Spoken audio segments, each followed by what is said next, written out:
அந்த உரிமை தொகை அன்று பெண்களுக்கு இலவச பேருந்து பயணம், இந்த 2 விஷயங்களும் கடைசியாக தேர்தல் நெருக்கத்தில் போட்ட 5000 ரூபாய், இந்த 3 விஷயங்களும் தங்களுக்கு இந்த தேர்தலில் பெரிய அளவில் கை கொடுக்க போகிறது என்று நம்முடைய முதலமைச்சர் அவர்கள் நம்பினார், தீவிரமாக நம்பினார்.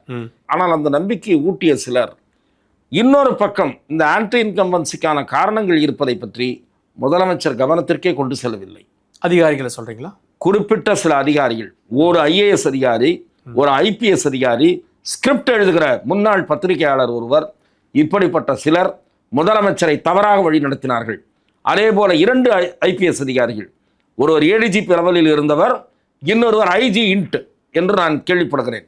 இப்படிப்பட்டவர்கள். அதே தவிர பென் நிறுவனம், அந்த நிறுவனமும் முதலமைச்சருக்கு நெகட்டிவ் ஆஸ்பெக்ட்ஸை கூற மறைத்து விட்டதோ என்று நான் நினைக்கிறேன். அவங்க தொடர்ந்து ஏனென்றால் எடுத்து கொடுத்துட்டே இருந்தாங்க. ஏனென்றால் அவர்கள் தான் வீக வகுப்பாளர். அவர்கள் என்ன கொடுத்தாங்கன்னா, எந்த தொகுதி வீக்குன்னு கொடுத்தாங்க, அதுதான் செஞ்சாங்க.